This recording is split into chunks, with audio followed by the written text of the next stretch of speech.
All right, welcome back to KM6 LYW Radio. This is a show about amateur radio or ham radio with an emphasis on data modes or digital modes, moving information back and forth with your amateur or ham radio. Today, however, is the exception. We're going to be talking about accessories for ham radio. I know you got your radio, it's expensive. I know you got feedline and antenna and a power supply. Those are big expensive things. Let's talk about some of the little things you're going to need to that you'll need eventually. Maybe not today, but you'll definitely need in the imminent future. And since we're getting close to the holidays, these are some good gift ideas. A lot of these things are under $50, so we're going to cover those today, this time on KM6 LYW Radio.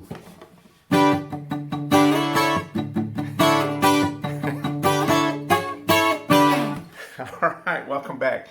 Yeah, that's the bumper music. You know, this video hosting provider actually sent me an email. I'm sure it was automated. Actually noticed one of my little covers there. Said, hey, we noticed, that's a familiar song. But they were totally cool about it, because they actually recognized that it's a cover. I think it was a Pink Floyd keyboard thing that I did last time. Anyways, let's talk about stuff you're probably going to need to go along with your amateur radio. I know you got the big four, the radio, the feed line, the antenna, and the power supply. That was a big hit on the budget. I know you don't have a lot of money left over.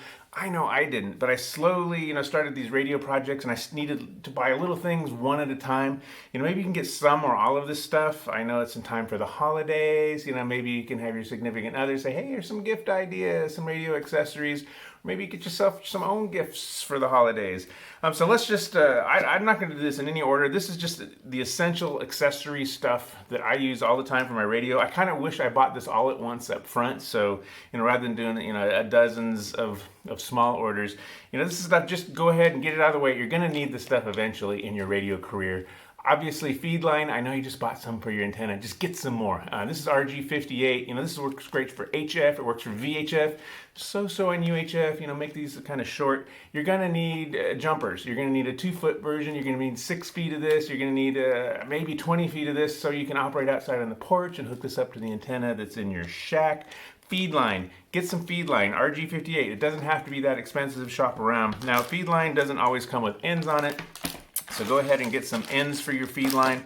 I've got some here. Learn how to solder on a UHF connector. That's this guy right here. Definitely don't get the crimp style ones. That's kind of cheating. Get the ones where you have to at least solder on the center conductor there, and then the rest of it can be crimped. All right, so you're going to need these ends. These are the PL259 ends. You can make jumper cables. Just make your own cables. You don't have to buy them pre-made. They're expensive. Just buy cable by the foot. Get your own ends. Figure out how to put them on. Cut some off. Maybe sacrifice one as a training exercise. You might mangle the first one. And make sure you're proficient with the soldering iron. Once you do one once and it works, you got it forever. You have jumper cables from then on forever. Moving on, I'm just pulling this stuff off the table here. So I've got a signal stick from Signal Stuff here. Wow, I use these on the HT, when I really feel like I need some gain. You can put this in your shirt pocket, so you only, pull it out when you need it. Use the rubber duck when you're not. Also make yourself a counterpoise for this. And then you'll have a center-fed half-wave antenna. I did another video on the HT antenna shootouts. This thing won hands down when used with the counterpoise. So Signal Stick by Signal Stuff, cheap. Go out to their website. Again, all of this stuff is going to be under $50 or so, if possible. So you're going to have to have an adapter that connects everything to everything. All right, you're going to have to connect, PL59. You're going to have to have N connectors. You're going to have BNC. Just get a big old bag of these things, these connectors that connect everything to everything. There's nothing like having like a cool radio project. Maybe you wanted to do weather satellites or something, but you had an antenna that had a weird adapter on it, and you didn't have the right cable. You're going to need these adapters first and foremost. Just buy every one you can possibly think of. Don't buy like one adapter at a time. Just get bags of them. Plus you're going to lose them, and then you're going to go on other projects that you're going to forget about. Maybe there's one in the truck now, so get a bag of these adapters, radio connectors. And while you're there, there's some cool connectors, some special connectors that aren't really adapters at all. Well, they're adapters, the bulkhead connectors. There's these guys. Buy these, as was an SO238 connector, and then there's a thing you can solder to right here, and you can get these antennas, but buy like an antenna or rip an antenna off an old remote control car or airplane, get one of these telescopic antennas, and see how you can make an antenna out of one of these bulkhead connectors. And you know, you might want to solder these guys on. You can make your own antenna with this stuff. I use this kind of thing all the time. Measure this out to about 19 inches if you want to do VHF, 19.5 inches, and you got a quarter wave ground plane antenna for next to nothing. All you had to do was buy this little guy and maybe steal in a telescoping antenna off of something, and then just use some wire you've got lying around. Now, let's say you don't want to be that cheap. Let's say you want to make something a little more realistic. Actually got this on Banggood. This is a quarter wave ground plane antenna, but all of these are telescopic elements. So let's say you've got a 220 radio. I know you probably don't have a 220 antenna on your roof. This makes a great 220 antenna. Or you can experiment with stuff. You know, make these all 19.5 inches long. You know, make these a little longer. Get the angles right on this. Put it on a mast. I use this all the time in the backyard. This was on Banggood. Normally I wouldn't suggest stuff from there, but this is like the only place I can find this quarter wave ground plane antenna where I could adjust all of the legs. I just couldn't find this on the usual outlets that you might subscribe to. So quarter wave ground plane antenna, cheap stuff, a lot of fun. On the antenna thing, you can get this actually on Amazon. This is a dipole. I actually use this when we were talking about the weather satellites. You can put this like in a horizontal orientation, you know, because the satellites are going to be overhead and you want them to come down on this. You know, get this to be about 120 degrees, put it up on a pole like this. You're doing weather satellites, and this even comes with its own feed line, has a little choke on it. I don't even know if this has like a commercial name or not, but get one of these. It's just, you know, just even if you just put it in there like this and make each one of these 20 inches long, you've got a VHF dipole antenna. You can put it out when you're camping. This is really light. I don't think I can stress how light this actually is, and plus it has a little squeegee thing. I think I got this on Amazon. So I think that's all of our antenna stuff. Again, I'm going through the stack here. I feel like I'm selling stuff on a QVC. Get a power meter. Power meter. This tells you the amps and volts of in and out of your battery, going into your radio.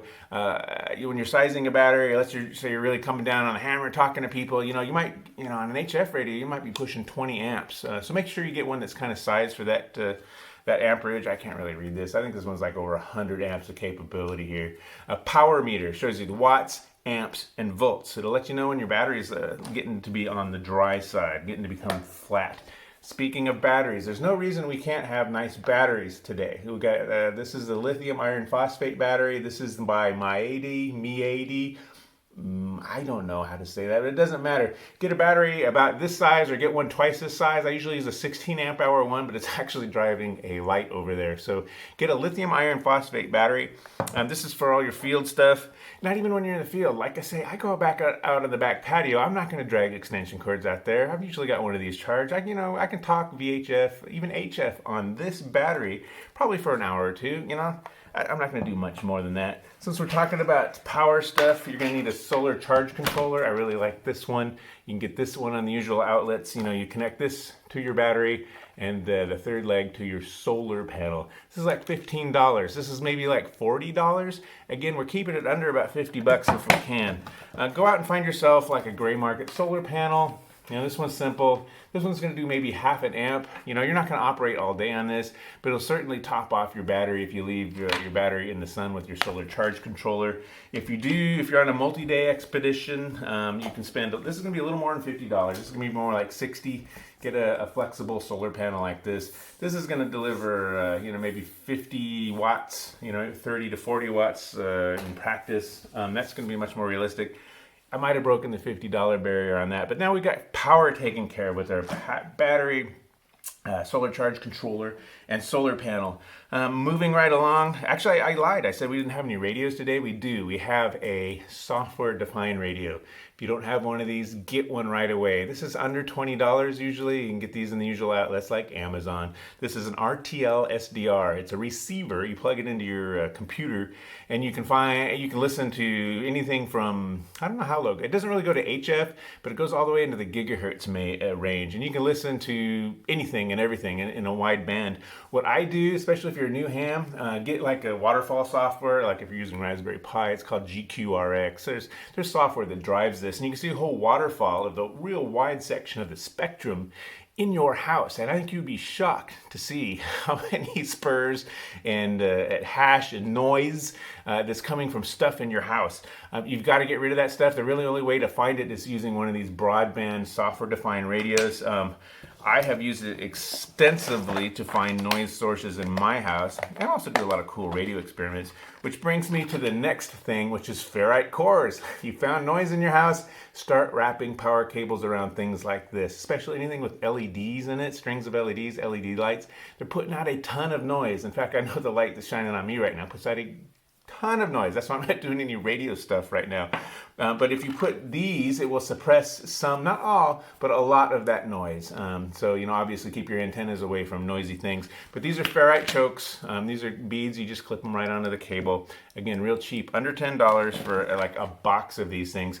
Put them on all of your network cables, especially if you've got 100 megabit stuff at your house. I guarantee it's radiating like crazy in the VHF spectrum. All right, moving on. I don't know if we're still under $50 here. I'll call it when I see it. Let's say you've got an expensive ICOM 705. They're only doing about 10 watts in a VHF. Get a small amplifier. This is a VHF amplifier. I'm sure they don't make this one anymore, but you can find these used a lot of times for between $50 to $80 maybe. It's a 30 watt amplifier. You put 5 watts in, you get 30 watts out. I use this quite a bit, like I say, when I'm out on the porch and I want to use the ICOM 705 and I want to drive it through one of these little dipole antennas, and I need a little more gain, a little more power. That's a 30 watt amp for VHF. Moving right along. You wouldn't believe how much stuff I have here. Let me see. Actually, since I'm rummaging through cases, get yourself some cases too. Just get it over with. Stop using cardboard boxes. Get some real Pelican case. Actually, don't even get real Pelican cases. You can get Pelican case clones. Like this guy, this isn't a real Pelican case, but it's similar, This is going to keep your gear together. So you can hold it. You're going to buy that stuff eventually, so just get it over with and get yourself some nicer cases for your equipment to hold all of your radios and your accessories. Moving on. Now, this one's definitely going to break the bank. If you do any kind of antenna building, so if you're an HF operator, you're going to need a software SWR meter, standing wave ratio meter. I looked online, these are like $300, so we're way over the impulse buy accessory gift idea. Most amateur radio clubs will have this available for you to borrow, or go out to like eBay or get them on the second market. If you're building HF antennas, you're really going to need a SWR meter. Otherwise, you just really have no idea where you're at when you're trimming antenna lengths. Even for VHF and UHF, it's kind of good to know, if your VHF antenna, like on your truck, it has a reasonable SWR. If you don't have the money for this, you can't borrow one. You can get a cheaper version of this. This is an old Yaesu one. I think I got this at a ham swap meet. In fact, look for ham swap meets. That's where you're going to get the deals. Ham swap meets. So this is an inline SWR meter by Yaesu. Actually, it's probably pretty old. So you just put this in line with your radio and your antenna, and you can see your power level, and you can see your standing wave ratio just with this. This is about half the price of one of these, which actually has a transmitter in it. That's why this is so much more expensive. But this will give you an idea if your antenna is resonant on the frequencies in which you're operating. In fact, this will go all the way up to UHF.